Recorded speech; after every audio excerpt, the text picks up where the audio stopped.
Hola, hola, queridos amigos, hermanos. Qué alegría nuevamente estar con ustedes para estudiar la lección de la escuela sabática.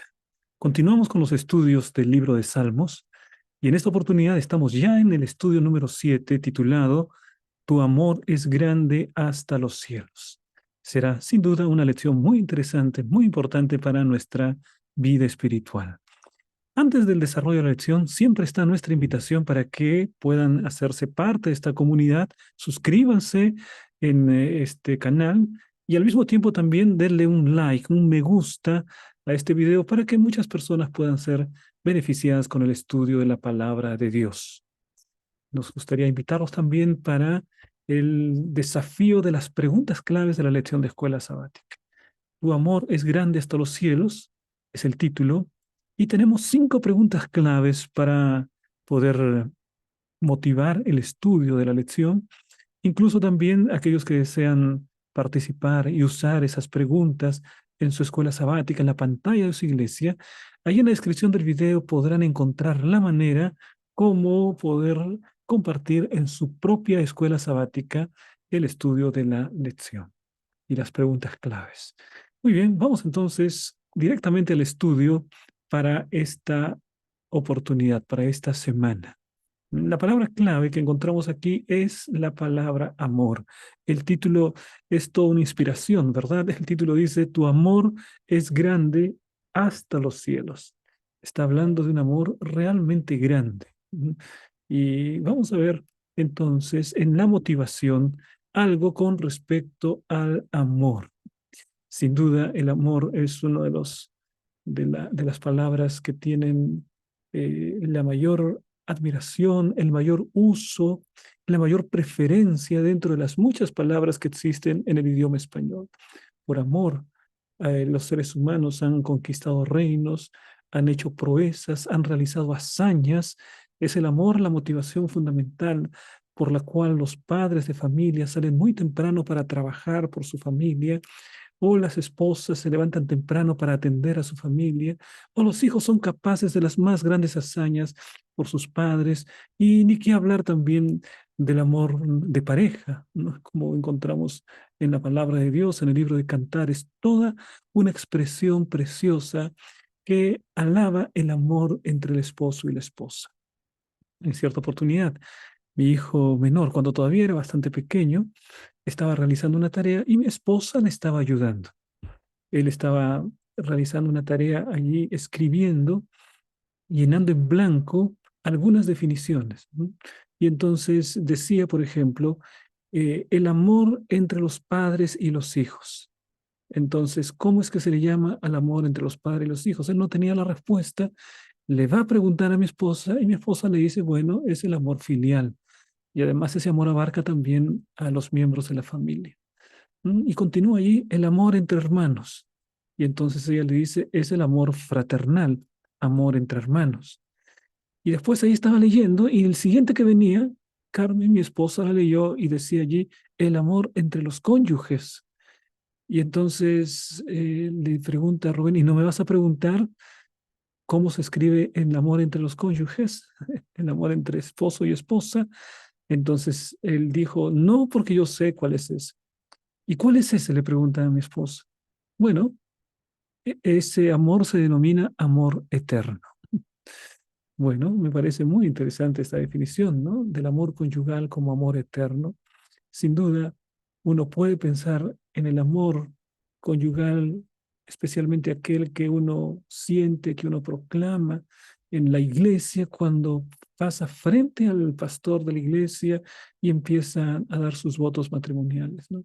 Así que existe el amor filial, el amor fraternal y el amor conyugal, aquel que dura durante toda la vida con aquella declaración que dice el pastor hasta que la muerte los separe. ¿Mm? Es un amor que realmente ha inspirado páginas y páginas de poemas, de historias, de novelas. Grandes hombres, grandes literatos han exaltado este tipo de amor. ¿Mm? Sin embargo, vamos a pensar un poquito más adelante algunos de los grandes poetas como grandes poetas de la lengua española que han ensalzado este tipo de amor, el amor romántico entre hombre y mujer, Hay grandes realizaciones, por ejemplo, el Taj Mahal, ¿no? Fue realizado por un emperador en recuerdo de su esposa. Se dice también que la Gran Muralla China, se dice también que la primera mujer que cruzó en un avión todo el Océano Atlántico lo hizo también para poder regalarle esta hazaña a su esposo. Así que este tipo de amor, el amor conyugal, sin duda ha inspirado grandes hazañas a lo largo de la historia. Ahora bien, pensemos un poco en esta declaración de un famoso poeta de la lengua española, Gustavo Adolfo Bécquer. El título del poema es ¿Podrá nublarse el sol eternamente? Y son unos pocos versos, pero que realmente inspiran porque nos habla acerca de un amor bastante grande. Podrá nublarse el sol eternamente, podrá secarse en un instante el mar, podrá romperse el eje de la tierra como un débil cristal. Todo sucederá. Podrá la muerte cubrirme con su fúnebre crespón, pero jamás en mí podrá apagarse la llama de tu amor. Preciosa esta declaración. Y es que el amor, mis hermanos, sin duda ha motivado y ha inspirado a muchas personas en la literatura, en las hazañas de conquistas, en las hazañas arquitectónicas.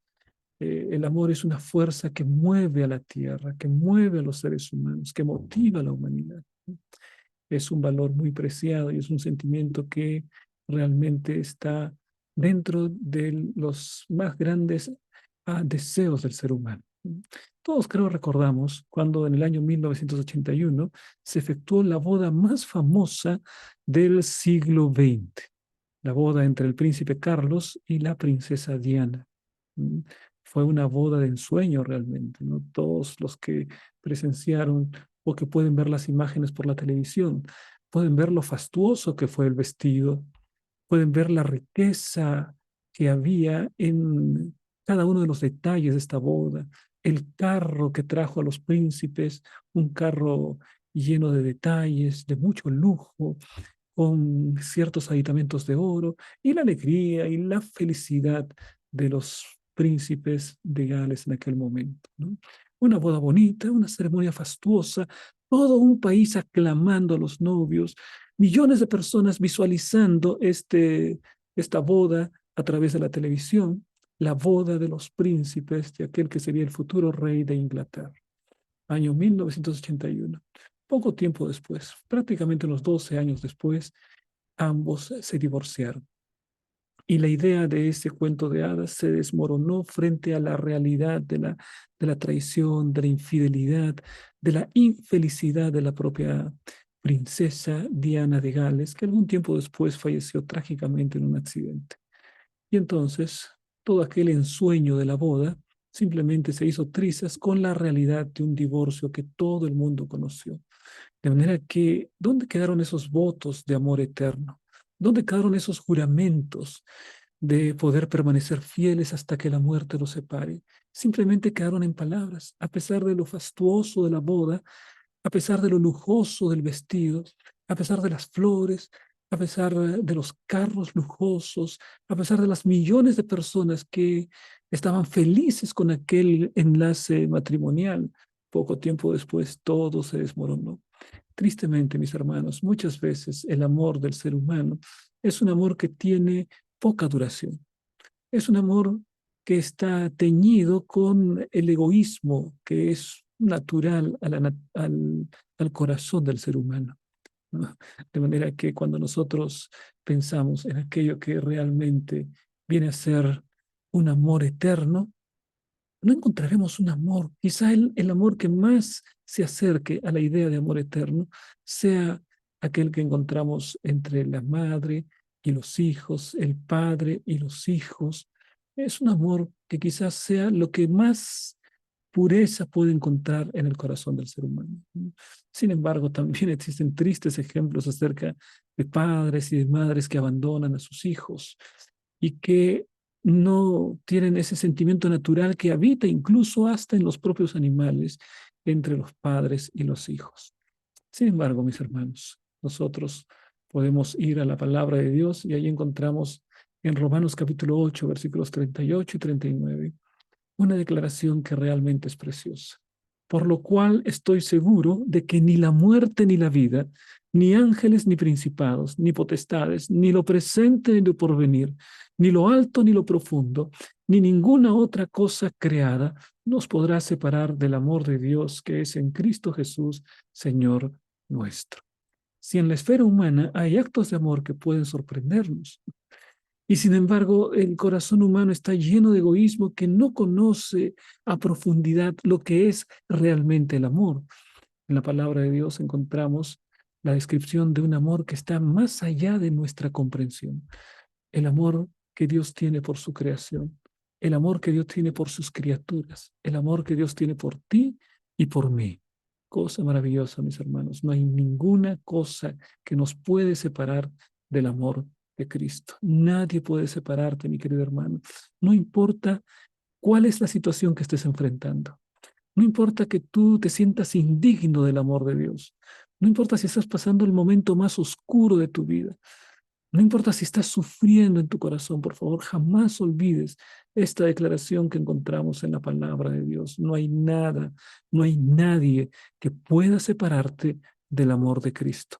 Él extiende sus brazos para poder recibirte. Él quiere perdonarte. Él quiere restaurarte. Él quiere sacarte del pozo en que te encuentras. Ese es el amor que Dios te brinda, un amor verdadero que está más allá de la comprensión del ser humano. Nuestro amor es egoísta, nuestro amor es limitado, pero el amor de Dios no conoce límites. Y la verdadera medida del amor, en realidad, es el hecho de que una persona pueda amar sin medida y ser amada sin medida. Y cuando nosotros vamos a la palabra de Dios, encontramos también el momento cuando Cristo pasa de las palabras a los hechos. Porque las palabras de amor son muy bonitas. Porque en la Biblia encontramos declaraciones de Dios que nos muestran su gran amor. Con amor eterno te he amado. Porque de tal manera amó Dios al mundo que ha dado a su Hijo. O como aquel texto que acabamos de leer, que no hay nada ni nadie que pueda separarnos del amor de Cristo. Encontramos palabras preciosas, pero también cuando contemplamos la cruz del Calvario, allí vemos que no solamente son palabras bonitas, sino que Dios estuvo dispuesto a venir a este mundo a través de su Hijo, nuestro Señor Jesucristo, y proporcionarnos esperanza de salvación y de vida eterna. No solamente es un Dios que dice que nos ama, sino es un Dios que demuestra su amor entregando la propia vida de su Hijo, nuestro Señor Jesucristo, para que tengamos la salvación, la vida eterna, para que tú puedas tener paz, para que puedas tener perdón. Es que nuestro Señor Jesucristo entregó su vida y de esa manera sus palabras fueron confirmadas por el hecho de entregar su vida en la cruz del Calvario. Qué Dios maravilloso el que me muestra la palabra de Dios. Cuánto amor, mis hermanos. Un amor que no puede ser comprendido por el egoísta corazón del ser humano. Vamos, mis queridos hermanos, entonces, a la lección de esta semana, porque el título de la lección tiene que ver con el amor. Y el Salmo 57, 9 y 10 tiene el versículo de memoria. Y ahí dice lo siguiente: Te alabaré entre los pueblos, Señor. Cantaré de ti entre las naciones, porque tu amor es grande hasta los cielos y hasta las nubes tu fidelidad. Todo tipo de amor humano que nosotros podamos encontrar registrado en la historia, registrado en la literatura, o que algún ser humano pueda sentir por algún semejante, jamás se podrá comparar con un Dios cuya característica principal es el amor, cuya esencia de carácter tiene que ver con el amor y la entrega y la misericordia. Ese es el Dios maravilloso que encontramos en la Biblia, la palabra de Dios. Vamos, mis hermanos, entonces, a ver la lección de la escuela sabática, que va a estar muy interesante porque nos va a hablar acerca de ese amor tal y como se lo presenta en el libro de Salmos. Vamos entonces a ver en la primera parte la declaración que dice: su amor es para siempre, su amor es eterno. Veamos entonces en Salmos capítulo 136, versículos 5 y 6. Este salmo es un salmo precioso porque Cada uno de los versículos repite un estribillo, repite una fórmula que dice allí, porque para siempre es su misericordia. Entonces, este salmo se leía en ocasiones especiales, en fiestas especiales del pueblo de Israel. Entonces, había una persona que decía la primera parte y todo el pueblo repetía porque para siempre es su misericordia, ¿no? Entonces, vamos a ver cómo es que se hacía. Mira, Salmo 136, 5 y 6. La persona que leía, que dirigía ese momento antifonal, decía lo siguiente: al que hizo los cielos con entendimiento. Y el pueblo respondía, porque para siempre es su misericordia. Nuevamente decía, al que extendió la tierra sobre las aguas. Y el pueblo respondía, porque para siempre es su misericordia. Más adelante, continuaba diciendo, al que sacó a Israel de en medio de ellos. Y el pueblo respondía, porque para siempre es su misericordia. Y decía también, con mano fuerte y brazo extendido. Y el pueblo respondía con más fuerza, con más emoción, porque para siempre es su misericordia. Y así cada uno de los versículos constituye una declaración de la misericordia de Dios. Versículo 23. Él es que en nuestro abatimiento se acordó de nosotros. Y el pueblo, una vez más, repetía con fuerza, porque para siempre es su misericordia. Una y otra vez se repite en este Salmo 136. El pueblo dice y recuerda porque para siempre es su misericordia. ¿Sabes, mi querido hermano? En la Biblia debemos encontrar un principio. Cuando la Biblia da un mandato, establece una declaración, es muy importante tenerla en cuenta. Cuando ves que se repite una segunda vez, es mucho más importante. Cuando ves que esa misma declaración se repite por 3 veces, bueno, eso ya rebasa su importancia, ¿no? Es sumamente importante. Ahora tenemos que en este solo capítulo, el 136, la frase, porque para siempre es su misericordia, se repite 26 veces. Es decir, 26 veces. Puedes imaginar, si una sola vez que se diga en la Biblia ya es importante, puedes imaginar qué importante es esta declaración cuando se repite 26 veces en la palabra de Dios. Porque para siempre es su misericordia. Porque para siempre es su misericordia. Para siempre. Podríamos parafrasear y decir porque su amor es para siempre. Podríamos parafrasear y decir porque su perdón es para siempre, porque su compasión es para siempre, porque su fortaleza es para siempre, porque para siempre es su misericordia. Querido hermano, nunca olvides esta verdad bíblica. La misericordia del Señor es para siempre. El ser humano puede dudar. El ser humano un día dice que ama y al día siguiente dice que no ama. Y ahí dice amor eterno y ese amor dura 20, 30, 40 años y después se termina. A veces no dura ni 7 años y a veces no llega al año, pero ese es el amor humano.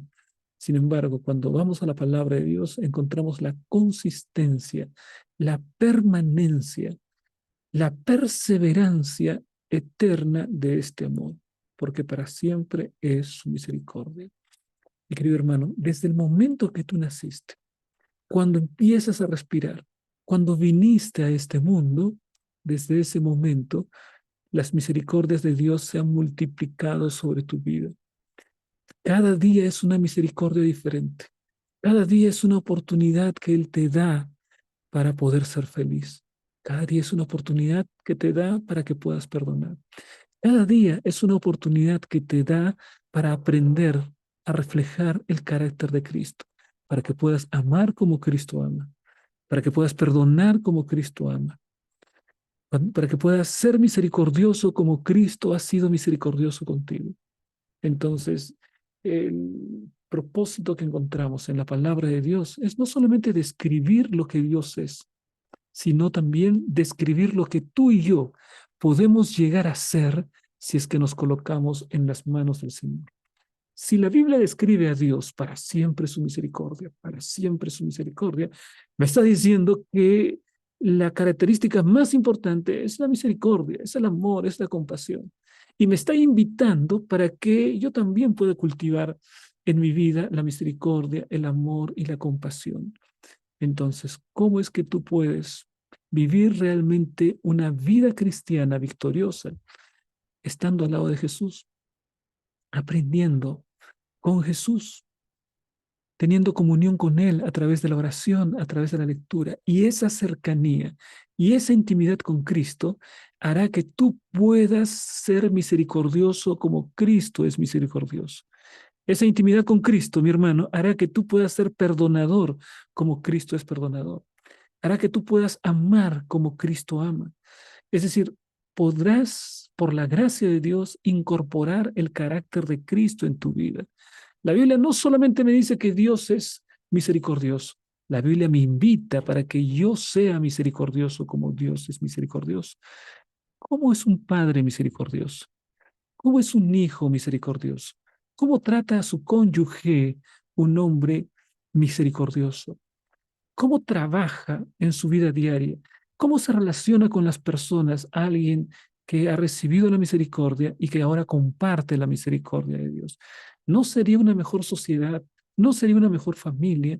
¿No sería un mejor centro de trabajo si todos nosotros aprendiésemos a ser como Cristo es? Si Él es misericordioso, amén. Pero está la invitación para que tú y yo seamos también misericordiosos por la gracia de Dios, por la obra del Espíritu Santo en nuestro corazón. Qué meta maravillosa para nuestra vida, aprender a ser como Jesús, a reflejar el carácter de Cristo. Salmo 136, mis hermanos, convoca al pueblo de Dios a alabar al Señor por su misericordia revelada en la creación y en la historia de Israel. Misericordia en hebreo es eset, que significa amor inalterable, y transmite la bondad y la lealtad de Dios hacia su creación y hacia su pacto con Israel. El Salmo muestra que el inmenso poder y la magnificencia de Dios se basan en su amor inquebrantable.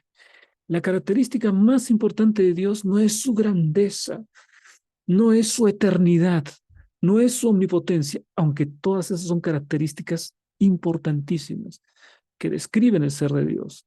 La característica más importante, el apóstol Juan dice, el que no ama no ha conocido a Dios, porque Dios es amor. La característica más importante del Dios de la Biblia es el amor. Y eso me emociona, mis hermanos, porque significa entonces que no es un Dios lejano, que es un Dios cercano al cual podemos acercarnos, el cual está dispuesto para recibirnos, para restaurarnos, para consolarnos, para fortalecernos, para decir, hijo, sigue adelante, hijo, no te dejes vencer, yo estoy a tu lado, yo iré delante de ti como poderoso gigante. Mira que te mando que te esfuerces, yo estoy a tu lado y así muestra su misericordia nuestro Dios, ¿no? Y eso es maravilloso para nuestra vida. Así, mis hermanos, es un amor más allá de cualquier límites, el amor de tu Dios, el amor maravilloso de nuestro Dios. Vamos a ver ahora en otro salmo otra característica importante acerca del amor. No es solamente un amor que se muestra de manera grandiosa para el ser humano, sino un amor que tiene efectos en el corazón del ser humano. Vamos a ver lo que encontramos en 2 de Samuel capítulo 12. Quisiera yo que el capítulo 12 de 2 de Samuel deba ser más recordado que el capítulo 11, porque el capítulo 11 nos muestra la caída de David. Cae en adulterio, cae en homicidio, manda matar al esposo de Betsabé, la mujer con quien había cometido adulterio. Y entonces ese capítulo es para olvidarlo realmente, ¿no? Un gran hombre como David que cae profundamente en el pecado. Pero gracias a Dios existe el capítulo 12 de 2 de Samuel. Y en ese capítulo 12 está el arrepentimiento. David cayó profundamente en el pecado, pero su arrepentimiento fue también profundo. A veces enfatizamos más aquello que tiene que ver con el pecado horrible en el que cayó y dejamos de enfatizar aquello que es lo que realmente restauró el corazón de David. Su arrepentimiento fue grande, fue profundo y eso fue lo que lo reivindicó y le permitió tener el perdón del Señor.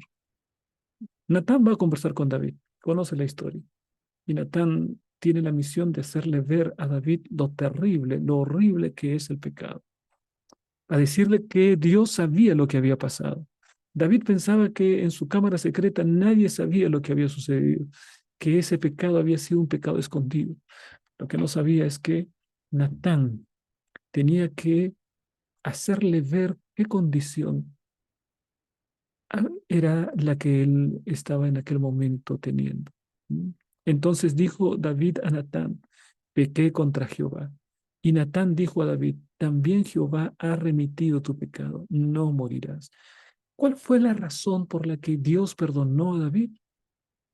Según de Samuel me dice que David se arrepintió y él reconoció, pequé contra Jehová, yo he pecado. No fue el caso de Adán. Cuando Dios le dice, ¿qué pasó, Adán? Adán le dice, la mujer que tú me diste. No fue como con Eva. Cuando Dios le preguntó a Eva, ¿qué pasó, Eva? La serpiente me engañó, siempre echando la culpa a otro.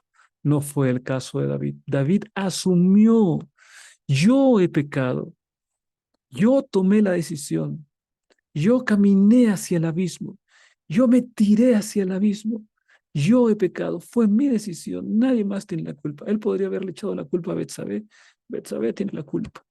¿No? Después de todo, también mis siervos aquí tienen la culpa porque me dejaron solo. Podría haber echado la culpa a cualquiera. Y eso habría eliminado a David de la gracia de Dios. Pero lo que permitió que la gracia de Dios abundase, sobreabundase sobre el gran pecado de David, fue que él aceptó su situación. A veces, queridos hermanos, qué difícil es para nosotros los seres humanos aceptar nuestra propia condición, ¿no? No nos gusta aceptar nuestras responsabilidades. Siempre tratamos de encontrar un culpable. Desde niños, ¿no? ¿Por qué llegaste tarde? Me hicieron demorar. ¿Por qué te portaste de esta manera? Es que el otro me hizo enojar. Y entonces yo siempre estoy buscando a alguien que se haga cargo de mi responsabilidad. Mientras hagamos eso en la vida espiritual, jamás tendremos la gracia de Dios. Hagamos como David. David dice, pequé, yo pequé, Señor. No fue por Betsabé, no fue por Satanás, no, no, yo tomé la decisión. Satanás y Betsabé tendrán también que enfrentar las consecuencias de sus pecados, ¿no? Pero de mi pecado yo soy responsable, mi hermano. De mi pecado yo tengo que dar cuenta en algún momento.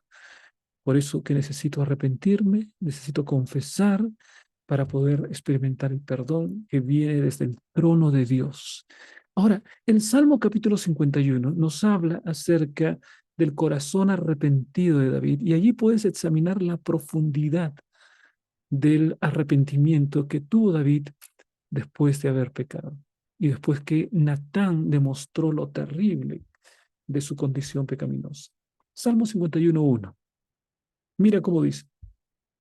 Ten piedad de mí, oh Dios, conforme a tu misericordia, conforme a la multitud de tus piedades, borra mis rebeliones. ¿Qué es lo que empieza diciendo allí el rey David? Él le dice, Señor, ten piedad de mí, oh Dios. Quiero que actúes, Señor, conforme a tu misericordia. Mira que David allí no le dice, ten piedad de mí, oh Dios, actúa conforme a tu justicia. No, no, no. Aquel que es culpable no demanda justicia. Aquel que es culpable demanda misericordia. Aquel que es inocente podría demandar justicia. Por ejemplo, en la cruz del Calvario, Jesús era inocente. Él podría haber demandado justicia. Señor, esto no es justo. No es justo que yo esté pagando la culpa que a otro le corresponde. Si hay alguien que podía en todo el universo y en todos los tiempos clamar justicia, ese era el Señor Jesucristo. Él podía haber clamado justicia porque él era inocente. El inocente clama justicia. El culpable solo le toca clamar por misericordia. Y eso es lo que pasó con David. Ten piedad, conforme a tu misericordia, conforme a la multitud de tus piedades, Señor, borra mis rebeliones. Él lo que pide es misericordia, Señor. No puede exigir justicia, porque si él exigiese justicia, él tendría que morir. Si David exigiese solo justicia, tendría que ser raído, tendría que perder el reino y además tendría que irse a la cárcel. Pero David no está pidiendo justicia, él está pidiendo misericordia. Mi querido hermano, ¿cuántas veces el ser humano trata de cubrirse con un manto de falsa justicia. Yo merezco esto, Señor. Yo soy bueno, Señor. Yo doy mi diezmo, Señor. Yo asisto a la iglesia. Tengo mis obras, Señor. Tengo mis méritos. Simplemente te pido que por mis méritos me tengas en cuenta. Esa era la oración del fariseo. Es una oración abominable a la vista de Dios.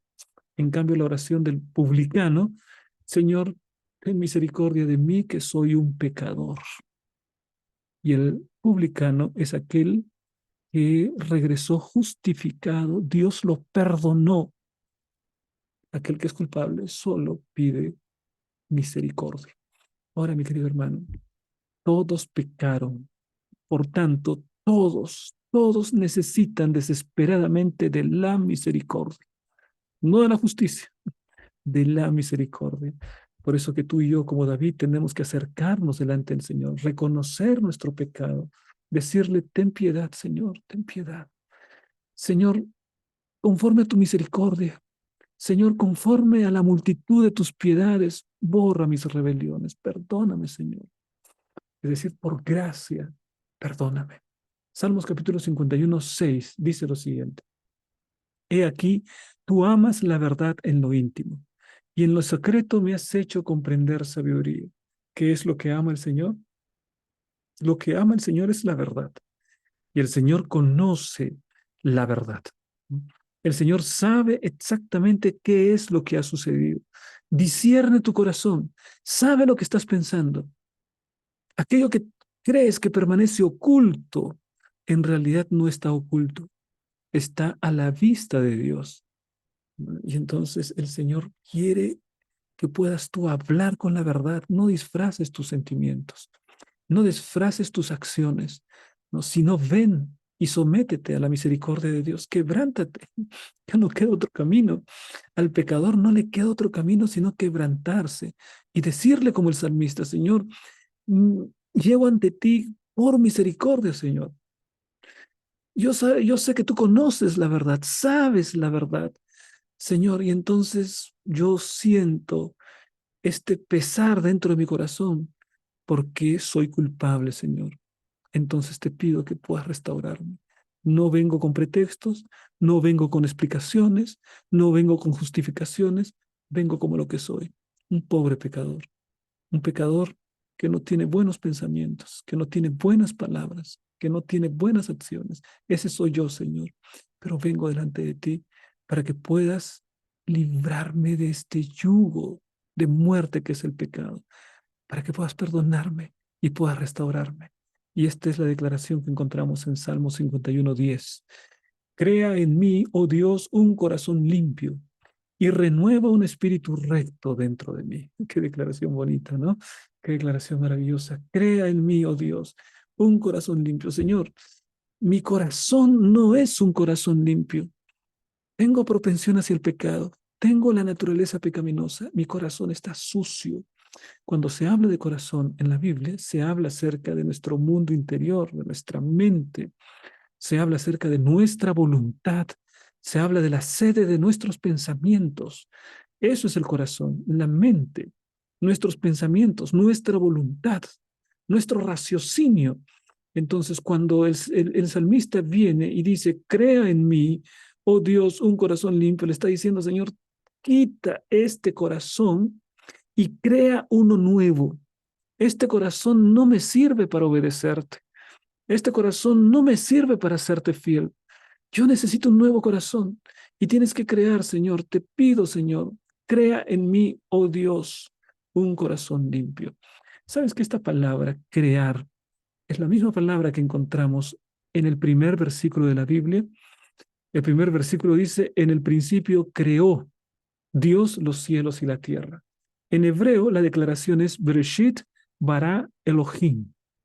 Bara es el verbo hebreo que es traducido como crea. Creó, bara, creó. Y bara solo se aplica a las acciones divinas. O sea, solo Dios puede crear la luz. Solo Dios puede crear el universo. Solo Él es el creador. Ahora, este mismo verbo, David lo usa para pedirle que cree un nuevo corazón. y dice, crea en mí. Este verbo solo puede ser aplicado para Dios. Querido hermano, nadie puede crearte un nuevo corazón. Puedes ir a 1000 cursos de personalidad, ¿no? De etiqueta, para pulir tu comportamiento, para refinar tus costumbres, tus hábitos. Puedes recurrir a muchos libros de autoayuda, puedes recurrir a muchos consejeros, ¿no? Pero ninguno puede crear un corazón nuevo, un corazón limpio, porque crear un corazón capaz de amar, capaz de obedecer a Dios, esa es obra de Dios. Eso es un milagro, es algo que solo Dios puede hacer. Y eso David lo entendió plenamente. Y entonces le dice al Señor, Señor, haz lo que solo tú puedes hacer. Crea en mí un nuevo corazón. Crea en mí un corazón limpio, porque el corazón que tengo no es limpio, es un corazón pecaminoso. Y la siguiente parte dice, y renueva un espíritu recto dentro de mí. Señor, necesito un espíritu nuevo. En realidad, este es un paralelismo sinónimo, ¿no? Entonces, la primera frase, crea en mí, oh Dios, un corazón limpio, es exactamente el mismo pensamiento en la segunda frase, y renueva un espíritu recto dentro de mí. Un corazón limpio y espíritu rectos vienen a ser la misma cosa. Lo que Dios hace, lo que el Señor produce por la obra de su Santo Espíritu, ¿no? Porque mientras no tengo el fruto del Espíritu, yo solamente puedo tener las obras de la carne. Y las obras de la carne es una lista terrible, ¿no? Es la ira, la lujuria, la disensión, todo esto, los pleitos, todo esto es las obras de la carne. ¿Y cuál es el fruto del Espíritu?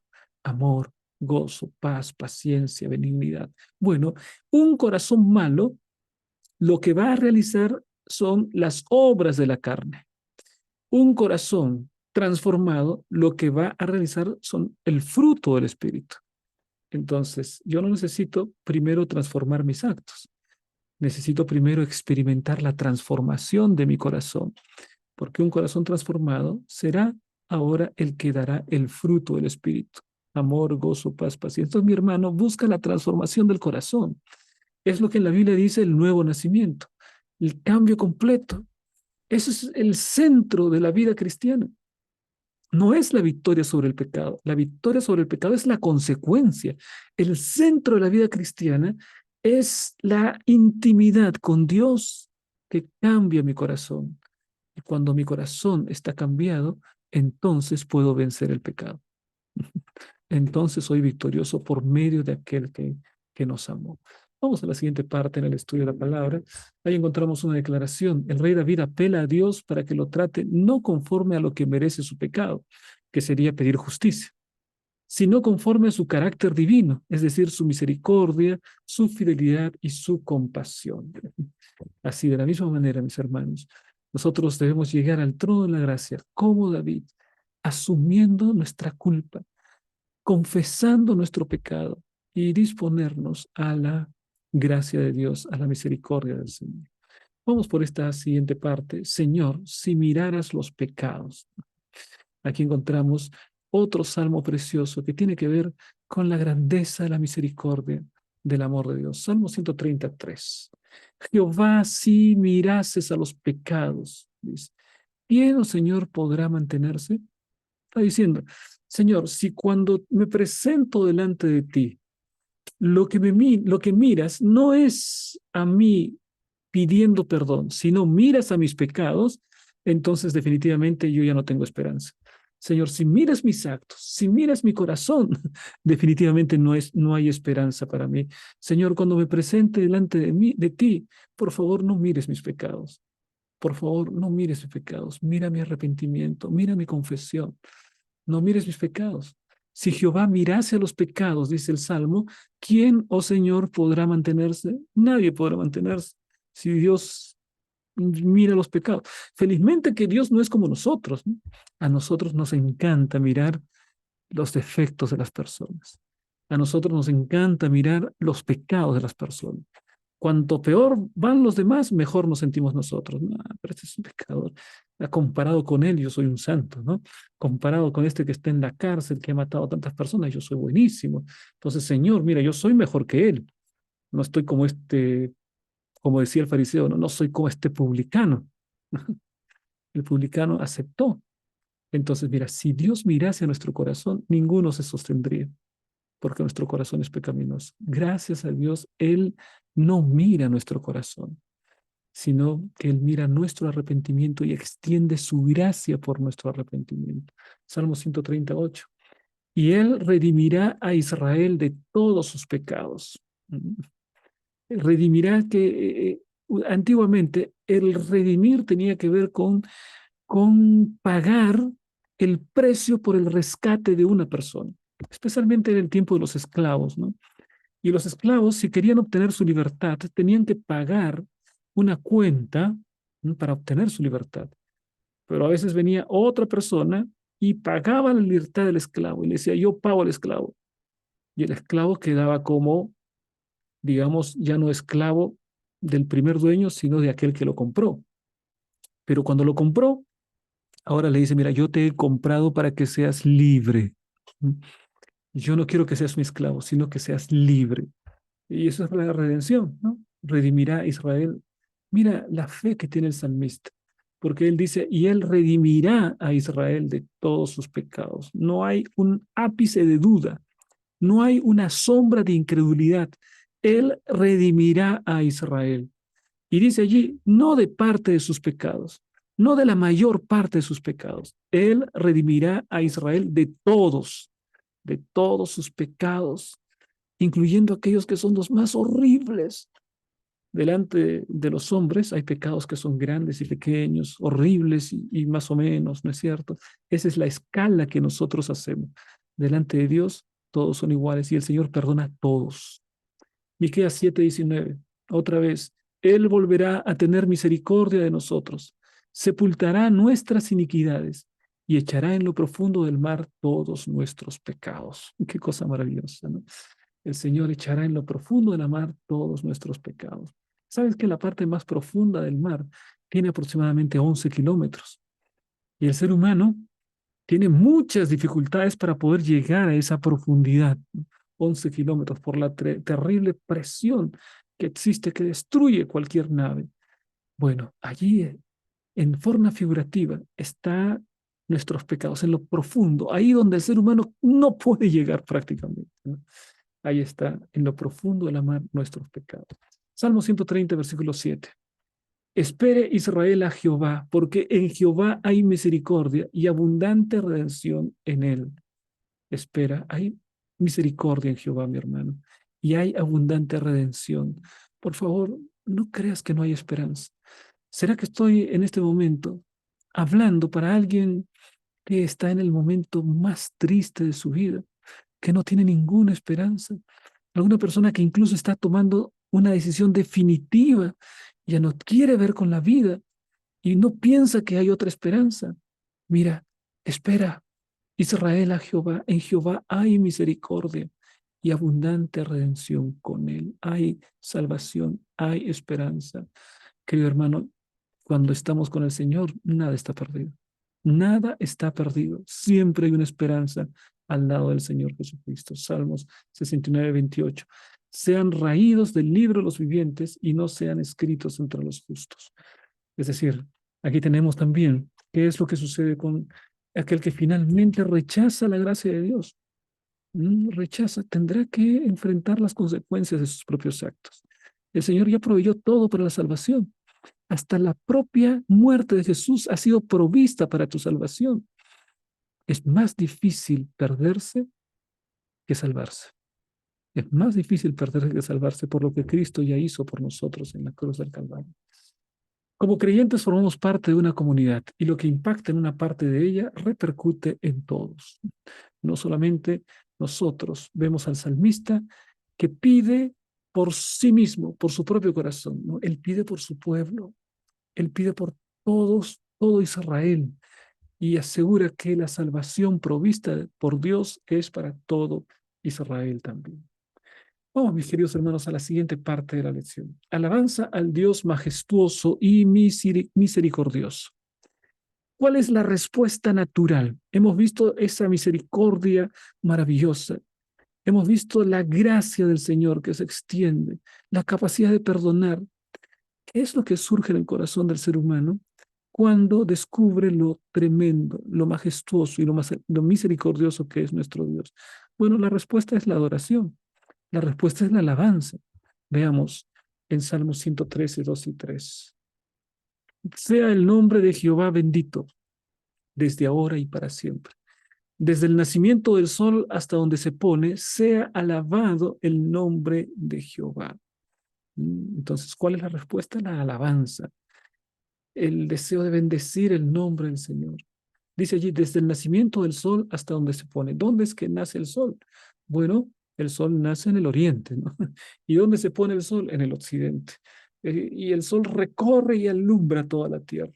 Bueno, lo que está diciendo es que en todo lugar, en todo momento, en toda geografía de la tierra, el nombre de Dios sea alabado. Que lo alaben los australianos, que lo alaben los japoneses, que lo alaben los hindúes, que lo alaben los africanos, que lo alaben los europeos, que lo alaben los sudamericanos, que lo alaben los norteamericanos, que lo alaben los peruanos, que lo alaben los africanos, eh, las personas en todos los lugares del mundo lo alaben. Por eso dice, desde el nacimiento del sol hasta donde se pone, sea alabado el nombre de Jehová. Y Salmos 113, 5, 6. ¿Quién como Jehová nuestro Dios que se siente en las alturas, que se humilla a mirar en el cielo y en la tierra? ¿Quién es aquel que gobierna en las alturas? Él es Jehová nuestro Dios. Cada vez que observamos el universo, encontramos distancias colosales, ¿m? Encontramos distancias tremendas. Se calcula que el diámetro del universo conocido es de 13.000 billones de años luz. Se está hablando entonces, mis hermanos, de una cantidad tremenda, ¿no? Los años luz no es una cantidad de tiempo, sino es una distancia, de grandes distancias astronómicas. Y nuestro Dios gobierna sobre todo el universo. Gobierna sobre los 10 sextillones de estrellas que hay en el universo, según los cálculos que hacen los científicos. Gobierna sobre toda la creación. Y mira, Él se humilla para prestarle atención a este planetita, a este polvo que es la Tierra, que está vagando alrededor de un sol y alrededor de la Vía Láctea, dando vueltas alrededor del universo. Y el Señor fijándose en este polvo, ¿no? Él se humilla al mirar el cielo y la tierra, lo nuestro, porque Él es grande, pero, pero Él lo hace por amor a sus hijos, porque te ama, porque me ama, y entonces tiene misericordia, porque este planeta es el lugar donde Cristo vino para entregar su vida en favor de nosotros. No es un planeta cualquiera. Puede parecer un polvo en el universo, y efectivamente es un polvo en el universo, pero aquí vino el Señor Jesucristo para entregar su vida. Filipenses 2, 5 al 8. Haya pues en vosotros este sentir que hubo también en Cristo Jesús, el cual siendo en forma de Dios, no estimó el ser igual a Dios como cosa a que aferrarse, sino que se despojó a sí mismo, tomando forma de siervo, hecho semejante a los hombres, y estando en la condición de hombre, se humilló a sí mismo, haciéndose obediente hasta la muerte y muerte de cruz. Qué maravillosa descripción de la obra de Cristo. Cristo, como soberano del universo, él podría quedarse y él podría dejar, bueno, que la raza humana pecó, que paguen las consecuencias, ya crearemos otros seres mucho más inteligentes, que no sean tan tontos como los seres humanos que entregaron su planeta. Podría haber pensado de esa manera, ¿no? Pero no, sus criaturas. Él amaba tanto a sus criaturas, los seres humanos, que dice la palabra, se despojó de sus vestiduras reales, celestiales, se despojó de su trono en el cielo, se despojó de esa soberanía tremenda en el cielo y vino a este mundo. Y vino semejante a los hombres. Y estando en condición de hombres, se humilló a sí mismo, porque podría haber nacido como rey, pero no, nació en un pesebre. Y además se hizo obediente hasta la muerte. Y no fue cualquier muerte, fue la peor de todas. Fue una muerte que solo era aplicada a los peores delincuentes de aquel tiempo, la muerte de cruz. Él murió, así que él se despojó totalmente. Qué diferente es el espíritu de Cristo al espíritu de Satanás. Mientras Satanás dice, subiré, sobre las alturas colocaré mi trono, Seré semejante al Altísimo. El Espíritu de Cristo, el Señor Jesucristo dice, no me aferro a mi divinidad, no me aferro al trono, no me aferro a, a los privilegios celestiales, me despojo de esto. Vengo hasta la tierra, vivo como hombre, camino como hombre, tengo que comer como hombre, tengo que vivir y dormir como hombre, estoy aquí como hombre. Y siendo hombre se humilló hasta a sí mismo. No todos los hombres mueren como Cristo murió. Así que como hombre no, no únicamente, sino que además con muerte de cruz, la muerte de un delincuente. Esa es la gran historia del Calvario, ¿no? Que nos muestra a Jesús entregando su vida para nuestra salvación. Qué Dios tremendo, ¿no? Y después Filipenses continúa ahí con la exaltación, que finalmente Dios el Padre lo exalta sobre todo nombre, ¿no? Porque Él estuvo dispuesto a humillarse para que podamos nosotros experimentar una esperanza diferente, un futuro diferente al lado del Señor Jesucristo. Vamos ahora, mis hermanos, a la siguiente parte en la que podemos leer esta declaración. De esta manera, la adoración está motivada no solamente por la magnificencia de Dios, sino también por su bondad. La alabanza no está limitada por el tiempo ni el espacio. La grandeza y la misericordia de Dios se manifiestan mejor en Jesucristo, que estuvo dispuesto a descender del cielo y ser abatido hasta la muerte en la cruz para elevar a la humanidad caída. Allí en la cruz tenemos las máximas razones para adorar y alabar a Dios por lo que ha hecho por nosotros. La cruz del Calvario reúne la justicia y la misericordia. En la cruz del Calvario Dios establece su justicia porque hay sanción al pecado, pero establece su misericordia porque no es el hombre pecador el que recibe la sanción, sino su propio Hijo que voluntariamente entrega su vida para que tú y yo no tengamos que morir. Y nos presenta la linda oportunidad de tener vida eterna en Cristo Jesús. Vamos, mis hermanos, no olvides ninguno de sus beneficios, dice la palabra. No olvides ninguno de sus beneficios. Veamos entonces en Salmo 103, 1 y 2. Dice lo siguiente. Bendice alma mía a Jehová y bendiga todo mi ser su santo nombre. Bendice alma mía a Jehová y no olvides ninguno de sus beneficios. Es interesante este salmo, porque este salmo establece una conversación entre el salmista y sí mismo, entre el salmista y su propia alma, su propio corazón, su propio ser. Es como cuando uno conversa consigo mismo, ¿no? ¿Has conversado contigo mismo?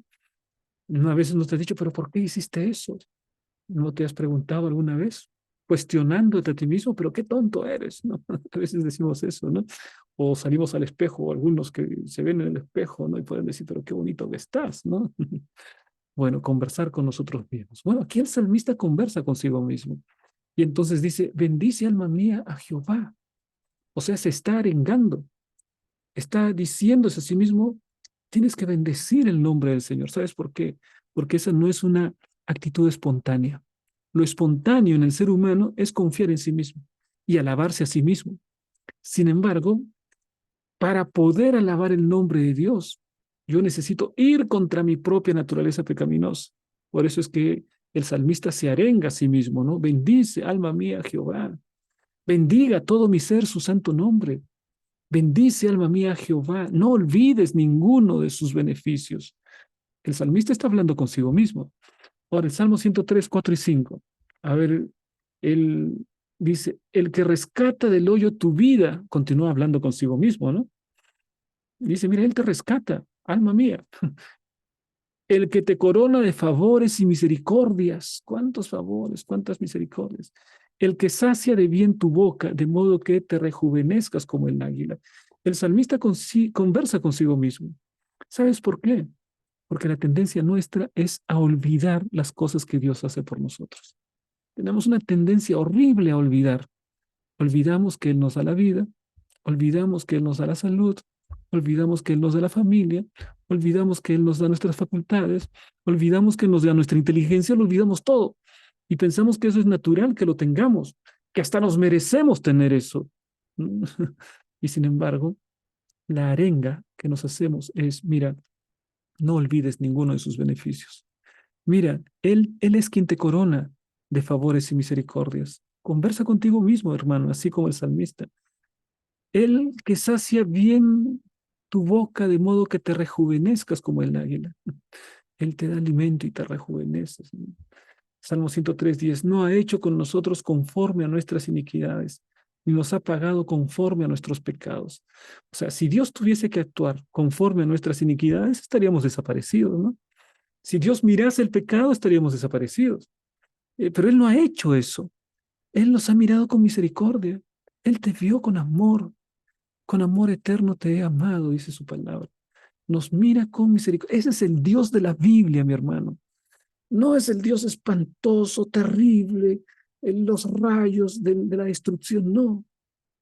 Ese es el Dios de la Biblia, el que no mira nuestros pecados, el que no mira nuestras iniquidades y no nos paga conforme a nuestros pecados, no nos paga conforme a nuestras iniquidades, sino que nos da misericordia, manifiesta piedad, muestra su amor. Versículo 17. Mas la misericordia de Jehová es desde la eternidad y hasta la eternidad sobre los que le temen, y su justicia sobre los hijos de los hijos. ¿Ah? Mira, la misericordia de Jehová desde la eternidad hasta la eternidad sobre los que le temen. Estamos hablando ahí de la eternidad, ¿no? Dice, ¿desde cuándo? Desde la eternidad. ¿Pero cuándo es la eternidad? Bueno, la eternidad no tiene principio. La eternidad es eterna. Así que desde la eternidad pasada. ¿Y hasta cuándo? Hasta la eternidad. ¿Pero cuándo? Tiene que haber una fecha de vencimiento. No, la eternidad no tiene fecha de vencimiento. O sea, desde la eternidad en el pasado hasta la eternidad en el presente. O sea, que estamos en medio de dos eternidades. Así es, mi hermano. Estamos en medio, aquí. Esta burbuja que en la que vivimos es la burbuja del pecado. Es un tiempo con plazo de vencimiento. El pecado tiene fecha de vencimiento. Va a terminar y entonces va a prosperar la misericordia de Dios, que fue desde la eternidad y que será hasta la eternidad. En este tiempo vivimos tiempo de pecado, pero por la eternidad el Señor manifestará su triunfo sobre el pecado, porque terminará finalmente el pecado y con ello se terminará la injusticia, se terminará el llanto, el dolor, la muerte. Y entonces hasta la eternidad se manifestará sobre los que le temen. Qué promesa tremenda, qué promesa maravillosa. El Salmo 103 enumera las múltiples bendiciones del Señor. Las bendiciones incluyen todas las cosas buenas para una vida próspera. Estas bendiciones se basan en el carácter misericordioso de Dios y en su fidelidad al pacto con Israel. El Señor se acuerda de la fragilidad y la fugacidad humanas y se compadece de su pueblo. Qué noticia maravillosa. Vamos, mis hermanos, a la parte de aplica. ¿Qué tenemos en aplica? ¿Cómo conciliamos el perdón de nuestros pecados por parte de Dios con la idea del juicio de Dios sobre el pecado? Ahí están esas dos características de las que hemos hablado. La justicia de Dios se va a manifestar porque Dios es justo. Y la misericordia de Dios se ha manifestado porque Dios es misericordioso. Solamente que en el momento que el hombre peca, ahí aparece una aparente incompatibilidad entre lo que es la justicia de Dios y su misericordia. Porque si Dios pecó, perdón, si el hombre pecó, entonces lo que corresponde es que Dios castigue al pecador. Pero Dios ama al pecador. Es, por así decirlo, es la niña de sus ojos el pecador. Entonces, ¿qué es lo que hace? El pecador no muere, él mismo muere en la figura del Señor Jesucristo. Así que en la cruz del Calvario se unen la justicia y la misericordia de Dios. Qué escena maravillosa. Vamos a la parte del CREA y aquí tenemos, mis hermanos, una invitación para todos ustedes, para que participen de las preguntas claves de la lección de escuela sabática. 5 preguntas para consolidar nuestro aprendizaje. Felicitamos a todos aquellos que nos acompañaron en las 5 preguntas de la semana pasada, a Víctor Moré, a Rosa María y a Darlene que estuvieron con nosotros. Así que animamos a todos los que quieren participar para que lo hagan. Y agradecemos también el saludo de nuestros hermanos en YouTube y también en Facebook. Que Dios les bendiga. Queridos hermanos, de esta manera llegamos a la parte final del estudio de la escuela sabática. Les esperamos la próxima semana. Un gran abrazo. Que Dios les bendiga.